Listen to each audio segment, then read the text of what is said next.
Go ahead, have a ball. We've been following the bouncing ball For your Powerball, it is the number 28. for 8 years. That's how long Tennessee's lottery has been sending kids to college. But for students like Rachel Pearson, lawmakers may have dropped the ball. Rachel is language impaired, which affects everything you do.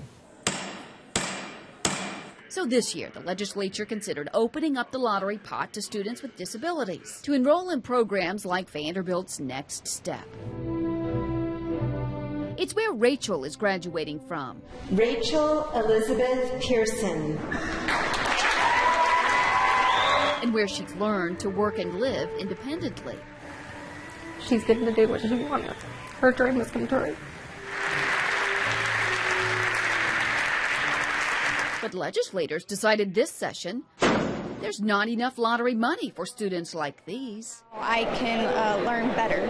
What lawmakers did find enough money for a few years back is energy efficient initiatives at elementary, middle, and high schools. Not only green, but also smart light bulbs. Well, once it's a motion sensor, so once we walk into the room, the lights will come on, and they'll stay on as long as there's motion here.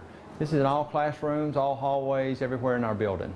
Sure, it's a good energy efficient feature to have the lights turn off when you leave a room, but the lottery was originally passed under the auspices of stopping the brain drain, keeping more local students at universities and trade schools here, and giving them money to do so was seen as the incentive.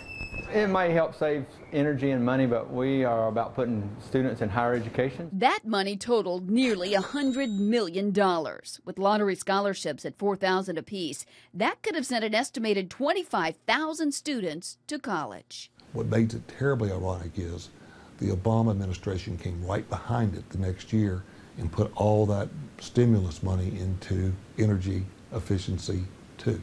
That's right. The state lottery was indeed paying for some of the same things federal tax dollars covered too. Despite those light bulbs, some say we're just keeping too many aspiring students in the dark, while the lottery sets record sales to the tune of $23 million year to date. I don't think that is sustainable every year like that, but I'm not the right person to ask that question. The right person to ask is Rebecca Hargrove, the lottery's chief executive officer. Each and every month of this year has been a record-breaking month for similar months since the lottery began in 2004. While Rebecca Hargrove shared the growth with senators, when Fox 17 asked the lottery's executive director to discuss the growth with us, she declined 5 times, even with record sales and $370 million in lottery reserves. Mr. Speaker, the Senate is on item number 7, Senate Bill 2514. The Tennessee General Assembly spent a large chunk of this session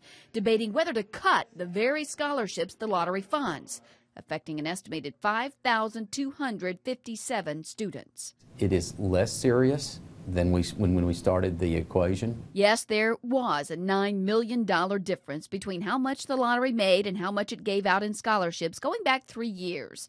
The following year, a $5 million deficit, and last year, an $8 million gap. You cannot continue to spend more money than you take in. We are not the federal government. We do not print money.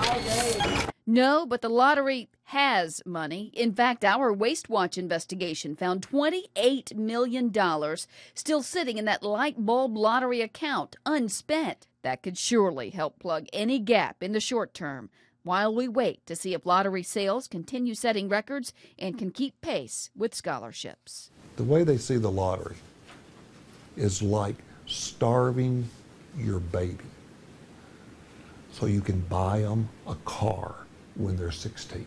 We might go broke, so let's don't spend any of this $400 or $1 million that might help somebody and then make our state better.